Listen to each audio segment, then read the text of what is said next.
Hey guys, get my 6. It's me. About halfway through my morning bike. If for no other reason, you'll want to get my 6 on this one just to view this beautiful, beautiful countryside, Blue Ridge Mountains of Virginia on a super hot July morning. I just stopped, parked my bike here. I'm going to take about a 10 or 12 minute break here from my exercise to kind of give you guys an update in regard to a somewhat disturbing, potentially very disturbing email I received. There's my bike.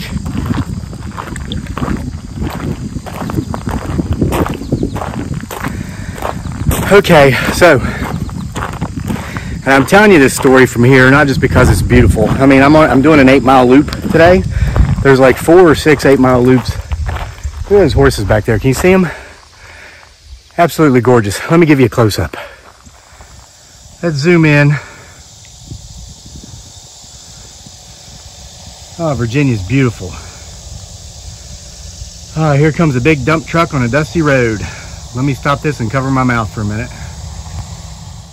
Man, that dump truck was hauling rocks or something. Okay, I'm glad I stopped my bike when I did. I would have been buried in that cloud. Don't those cicadas sound beautiful? All right, so here's what's going on. I'm gonna try to hold the phone still. Get my 6, not just for the scenery, because who knows what else we may or may not see out here. I'm about 4 miles away from my homestead as far as the roads go, but if I were to cut straight back through the woods here, which I couldn't do, it's private property, but it's probably only 2 miles. So we're not too far removed from the place where strange things may or may not have occurred.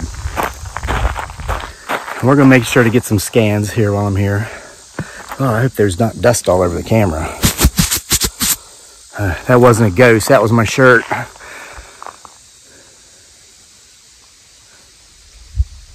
Okay, so a couple days ago, I made a video about, things you absolutely must know before you start homesteading. And I talked a lot about, the property, any sort of previous arrangements with other people, taking hay or hunting or all that kind of stuff. But then I got around to the part about asking the previous owners if they may or may not have ever experienced any oddities, any events that could not be explained by way of logic. And really, I think that would be a good way to word it, so no one would think you were nuts. Get my 6 right here.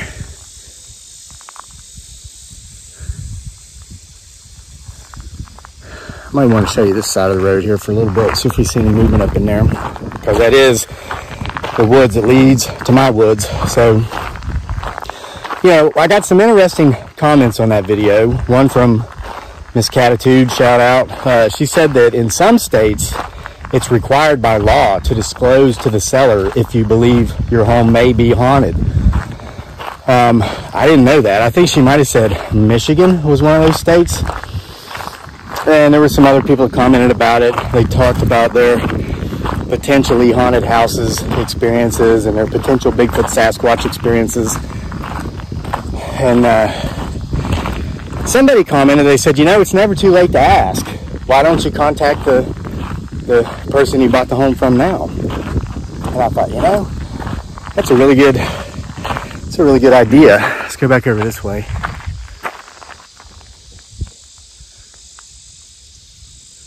I thought I heard a tree knock way down there. So anyway, I thought, that's not a bad idea. Why don't I do it? So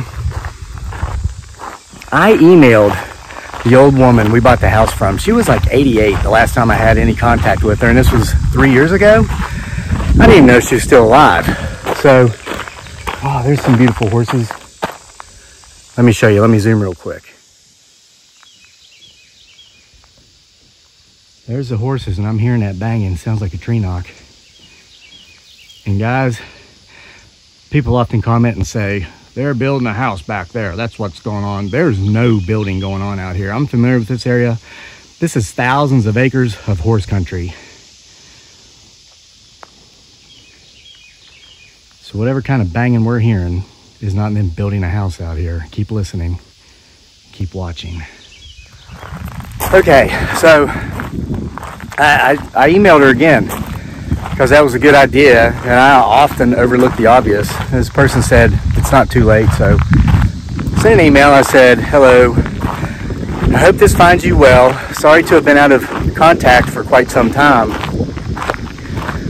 I said, I've been in the house long enough and on the property long enough now to come up with some questions I would have never thought to ask. And I said, did you or your family or anyone you know of that ever lived here ever have any sort of experiences or have anything take place here that could not be explained by way of logic? And I said, thank you, Kevin. And then I said, P.S.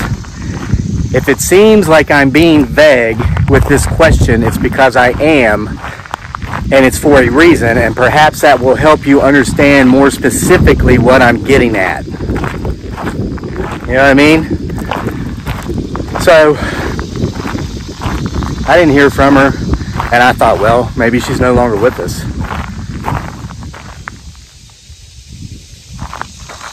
Thought I heard somebody follow me in the gravel, but there's nobody back there. There's no cars. And by the way, if another car comes, I'm going to have to stop recording because I don't want to breathe in that. I accidentally stopped recording. Sorry about that. So anyway, this morning I got up and there was an email from her. She's still among the living. She emailed back and she said, I understand what you're asking. Thank you for being vague. Should you decide to reply to this email, please be equally vague. But the answer to your question is yes.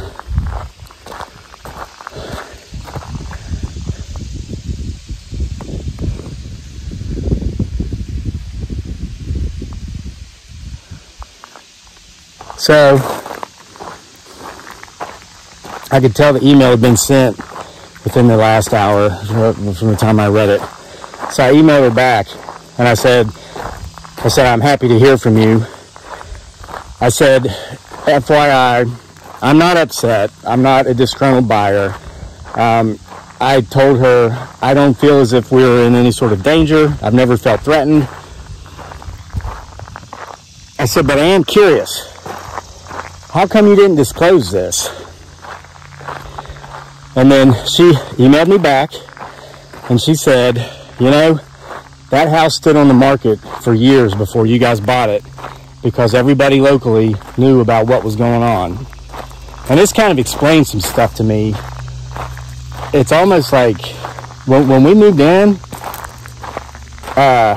people were hesitant to, I mean, other than the annoying neighbor that I ran off with the crayon, people were kind of hesitant to like have anything to do with us. And I thought maybe they were all just kind of standoffish. But then there's another car coming, so I'm gonna have to stop this here in a minute. Hold on, let me get it go by. I gotta cover my mouth. I don't want to breathe this dust. Okay. So anyway, she says, you know, I mean, she said I didn't need the money, but I did want to sell the house because at her age, she didn't want to leave the burden to her children. But when people would come by, people who have been out here forever, they would talk about missing so-and-so. We really like so-and-so. We miss him. And it kind of made me feel like, wow. So it's not like you're even excited to have me as a new neighbor. You're just missing this other person. Here comes another dump truck. Well, then we later found out, many months later, the person they missed joined the afterlife in our house. Let me stop for a minute. Okay, I'm back at my bike. I'm gonna stay here and wrap this up. I've taken up enough of your time and I'm starting to cool down entirely. I need to bike back home. Hopefully I can get this out before any more trucks come by. They're doing some excavating out here somewhere. So anyway, long story short, when I asked her, why didn't you disclose some of this stuff to us? Again, I'm not angry, blah, blah. She said, I hope you'll understand that at my age, okay, she's like 90. She said, I've worked very hard to take care of myself physically, mentally. I'm still very healthy. She said, I enjoy living in my house, in my home, with my husband, with whom I've just celebrated more than 70 years of marriage. She said, if I were to say some of the stuff that you're asking me why I did not say, I would probably have been put away in a home. And I messaged her back. I said, I completely understand. Thank you for being open with me about it. And never at any point in our communications back and forth did we discuss Bigfoot, Sasquatch, paranormal activity, any of the stuff that might describe some of the strange experiences that we've had at our home and on our homestead. She messaged back one last time. She said, you're very welcome. She said, and I know you're married. You've got a beautiful young wife. She said, here's some marriage advice I'll give you. And this is based upon 70 years of marriage experience. She said, make sure you and your wife never go to bed angry, because there may be things about that will feed upon that anger while you sleep. Thanks for being with me for another video, another episode of the PBS. The potential Bigfoot, Sasquatch show.